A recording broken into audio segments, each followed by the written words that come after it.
মেয়েদের জীবন কি অদ্ভুত তাই না? যে বাবার বাড়িতে জীবনে এতগুলো দিন কাটায়, বিয়ের পর সংসার বাচ্চা কাচ্চার জন্য সেই বাবার বাড়িতেই অতিথি হয়ে যেতে হয়।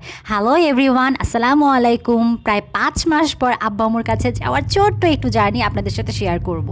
খুলনা থেকে প্রথমবার পদ্মা সেতু হয়ে জাহানাবাদ এক্সপ্রেস দিয়ে ঢাকা যাচ্ছি। এই ট্রেনে যাওয়ার সব থেকে বড় সুবিধা হচ্ছে সকাল 9:30 থেকে 10টার মধ্যে ঢাকা পৌঁছে যাওয়া যায়। আর আমার জন্য অসুবিধা ভোরবেলা বাচ্চাদের ঘুম থেকে উঠিয়ে রেডি করে নিয়ে যাওয়া।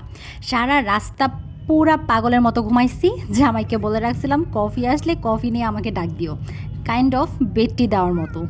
বাসায় রুটি বানানোই ছিল।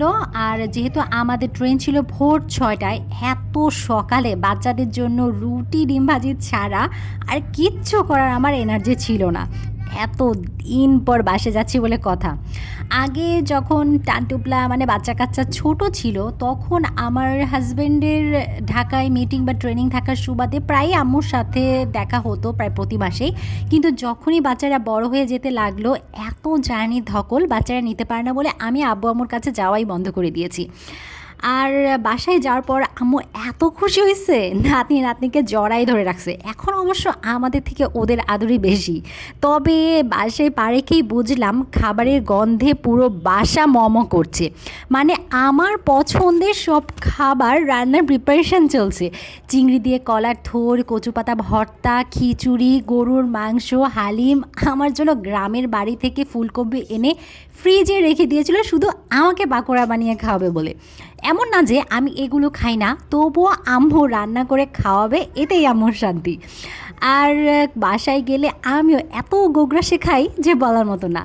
অনেক কষ্টে 3 কেজি ওজন কমিয়েছিলাম, আবার এবার বাসায় যে 5 কেজি ওজন বাড়িয়ে এসেছি। কি কিউট না? তবে আমার একটু আফসোস নাই, আমার মুখে শান্তি সাথে ভাব দেখাতেই শান্তি। বাসায় গেলে ভাই খালি শান্তি আর শান্তি, রান্নার ঝামেলা নাই, অন্য কোনো টেনশন নাই, বিন্দাস মুডে থাকা যায় কয়েকটা দিন। আশায় আমার খুব পছন্দের একটা জায়গা হচ্ছে ছাদ, যেখানে খুব সুন্দর একটা ছাদ বাগান আছে আর সেখানে নানান রকমের গাছপালা রয়েছে। কষ্ট একটাই, 5 মাস পর বাড়িতে গিয়ে 5 দিনও ঠিকমতো থাকতে পারিনি, হাজব্যান্ডের অফিসিয়াল কাজ চলে আসায়। আর সামনে ঈদের ছুটি, টিকিট নাও পেতে পারি এইসবের কারণে। শেষবেলায় আম্মু তো বলেই উঠলো, এত অল্প সময়ের জন্য কেউ আসে, শান্তি করে খাওয়াইতেই তো পারলাম না। কিন্তু আমারও যে সংসার আছে, মন চাইলেও এখন অনেক কিছুই করতে পারি না। আর ফেরার সময় আমরা বাসে করে চলে আসছিলাম। যেহেতু ঘুমায় ঘুমায় আমার ছেলে আসছে, বাস থেকে নেমে প্রথমে আমার ছেলে বুঝে উঠতে পারেনি সে কোথায়। যখন বুঝতে পারছে খুলনা চলে আসছি, তখন সে কি কান্না, সে আবার নানু বাড়ি যাবে বলে।